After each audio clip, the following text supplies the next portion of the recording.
Social media అంటేనే ఒక వింత ప్రపంచం. ఎక్కడ ఎప్పుడు ఎవరు ఎందుకు ఎలా ఫేమస్ అవుతారో కూడా ఎవరు ఊహించలేరు. అలాగే ఎప్పుడు ఎవరు ఎందుకు ట్రోల్కి గురవుతారో కూడా ఎవరూ చెప్పలేరు. ఫేమస్ అవ్వడం ఎంత ఈజీనో ట్రోలింగ్స్ కూడా అంతే కామన్. అందుకే సోషల్ మీడియాలో వచ్చిన కాస్త హైప్ చూసి ఎవరు అతిగా ఫీల్ అవ్వకూడదు. అలా అయ్యే చాలామంది ఇప్పుడు కనుమరుగైపోయారు. మీకు కుమారి ఆంటీ గుర్తుండే ఉంటుంది కదా, ఒకే ఒక్క కామెడీ రీల్ను ఆమెను సెలబ్రిటీని చేసింది. ఆ రీల్ తర్వాత ఆంటీ హోటల్లో ఫుడ్ తినేందుకు వందల సంఖ్యలో జనాలు క్యూ కట్టారు. ఇది ఆమె ఫుడ్ మీద ఇష్టం కాదు, ఆమెను చూడాలి అనే క్రేజ్. ఈ క్రేజ్ని సినిమా వాళ్ళు కూడా వాడుకున్నారు. సినిమా ప్రమోషన్స్కి ఆమె దగ్గరకు వెళ్ళారు కొందరు.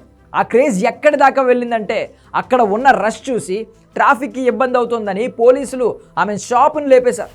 ఇప్పుడు ఆమె ఎక్కడుందో ఏం చేస్తుందో కూడా చాలామందికి తెలియదు. రీసెంట్గా కుంభమేళాలో ఒక అమ్మాయి కళ్ళు అందంగా కనిపించడంతో ఆమెను స్టార్ను చేశారు.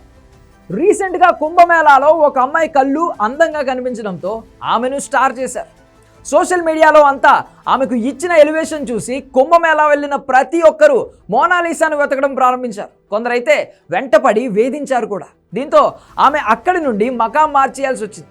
ఓ డైరెక్టర్ ఆమెను హీరోయిన్ను చేస్తానని తీసుకువెళ్ళాడు. కానీ ఆఖరికి అతనే రేప్ కేసులో అరెస్ట్ అయ్యాడు. దీంతో ఆమె జీవితం ఇప్పుడు అటు ఇటు కాకుండా పోయింది.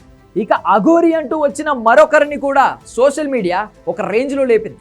సనాతన ధర్మాన్ని కాపాడడానికి ఆ దేవుడే పంపిన దూత అఘోరి అన్నట్టు ఆమెకు సోషల్ మీడియాలో వచ్చిన హైప్ అంతా ఇంత కాదు. కానీ కట్ చేస్తే ఒక అమ్మాయి ప్రేమ కోసం వాడు పడ్డ వేషాలు అన్నీ ఇన్ని కాదు. దీంతో ఇప్పుడు నిజంగా ఎవరైనా సనాతన ధర్మం గురించి మాట్లాడాలన్నా ఇదిగో ఇలాంటి వాళ్ళ వల్ల పరువు పోయే పరిస్థితి వచ్చింది. ఇక రీసెంట్ ఇష్యూ అలేఖ్యా పికిల్స్ కూడా ఇంతే. ఈ ముగ్గురు అమ్మాయిల్లో ఒకరు చేసే రీల్స్కి వీరాభిమానులు చాలామంది ఉన్నారు. ఆ అందాలను చూసేందుకు ఆమె ప్రొఫైల్ను లక్షల మంది ఫాలో కొట్టారు. ఆ ఫాలోవర్స్లో అందరినీ బేస్ చేసుకుని పచ్చళ్ళ వ్యాపారం పెట్టారు ముగ్గురు అక్క చెల్లెలు. అందమైన అమ్మాయి పచ్చడి పెట్టేసరికి టేస్ట్కు అతీతంగా పొగడ్తలు పులిహార కలపడం మొదలుపెట్టారు. వీళ్ళు కలిపే పులిహారతో వాళ్ళు మరీ చెట్టెక్కి కూర్చున్నారు. అంతే, కట్ చేస్తే ఒకే ఒక్కసారి నోరు జారితే ఓవరాల్గా బిజినెస్ మూసుకోవాల్సిన పరిస్థితి వచ్చింది. ఇలా చెప్పుకుంటూ పోతే సింగిల్ నైట్లో వచ్చిన ఫేమ్ మొత్తం ఒక్కసారిగా కోల్పోయిన వాళ్ళు చాలామంది ఉన్నారు. అందుకే ఇంటర్నెట్లో వచ్చే కాస్త హైప్ చూసుకుని విర్రవేగకూడదు. సులభంగా వచ్చే ఫేమ్ ఎప్పటికీ శాశ్వతం కాదు. ఓవర్ నైట్ స్టార్ అనే కాన్సెప్టే తప్పు. ఏళ్ల నాటి కష్టానికి ఒకరోజు ఫలితం వస్తే దాన్ని టర్నింగ్ డే అనుకోవచ్చు. కానీ ఒకే రోజులో వచ్చే హైప్ ఒకే రోజులో పోతుంది కూడా.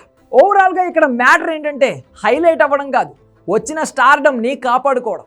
కాస్త మంచి కంటెంట్ ఇస్తే నువ్వు నేను కూడా స్టార్లు అయిపోవచ్చు. కానీ ఆ స్టార్డమ్ను కాపాడుకోవడం అందరికీ సాధ్యం కాదు. అందుకే ఒక స్టేజ్కి వచ్చిన తర్వాత మాట్లాడే ప్రతి మాట, చేసే ప్రతి పని ఆదర్శవంతంగా ఉండాలి. 10 మందిని బాగు చేసేలా లేకపోయినా మనల్ని రోడ్డున పడేయకుండా ఉంటే చాలు.